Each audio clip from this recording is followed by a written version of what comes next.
ৰাজ্যত সমাগত ৰঙালী বিহু আৰু ৰঙালী বিহুক লৈ ৰাজ্যজুৰি ব্যাপক আয়োজন আৰু ব্যাপক প্ৰস্তুতি আৰু মই এই মুহূৰ্তত উপস্থিত আছোঁ বিলাসীপাৰাৰ অতিকৈ ভিতৰুৱা অঞ্চলৰ লুটাপাৰাত আৰু লুটাপাৰা যি শংকৰদেৱ শান্তি নিকেতন বিদ্যালয় আছে সেই বিদ্যালয়ৰ বাকৰিত প্ৰথমে সামগ্ৰিক দৃশ্য দেখুৱাই লৈছোঁ।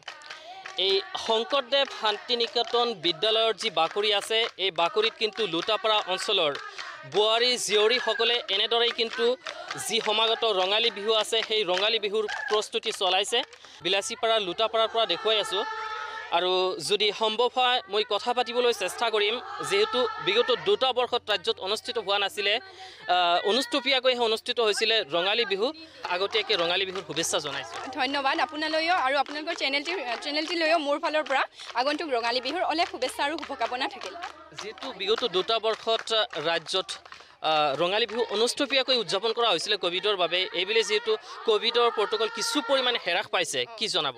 হয়, আমাৰ যেতিয়া আমি চৰকাৰৰ ফালৰ পৰা এইটো শুনিবলৈ পালোঁ যে এইবাৰ আমাৰ ৰঙৰ ৰঙালীটো ভালকৈ আমি পালন কৰিবলৈ পাম আৰু কোভিড কিছু হ্ৰাস পাইছে, তেতিয়া আমাৰ যথেষ্ট ভাল লাগিছে যে এইবাৰ আমি এইবেলি আমাৰ ৰঙৰ ৰঙালীক বাপতিসাহোন বিহুটিক পালন কৰিবলৈ পাম। সেয়াই আৰু অসমবাসীক কি জনাবা?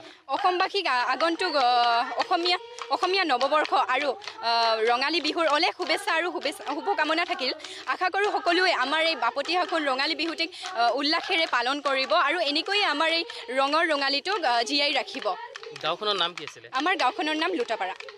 কিমান ইয়াত বোৱাৰী জীয়ৰী আছে? আমাৰ ইয়াত প্ৰায় 30জনীমান জীয়ৰী বোৱাৰী আছে, তাৰে ভিতৰত 10জনীমান এনেই আমাৰ জীয়ৰী আছে আৰু 20জনীমান বোৱাৰী আছে।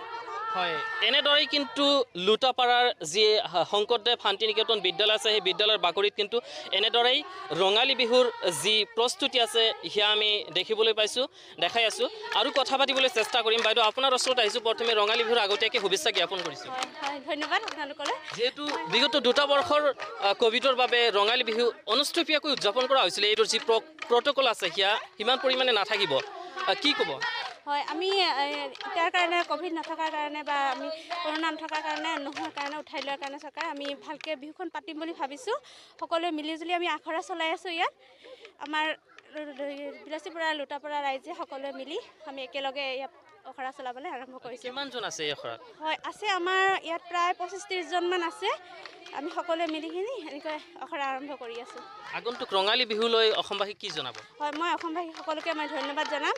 এনেকৈ উঠাই লোৱাৰ কাৰণে সকলোতে বিহুটি আমাৰ সকলোৰে মাজত যাতে এনেকৈ চলি থাকে আগলৈকে সেইখিনিকে কয়।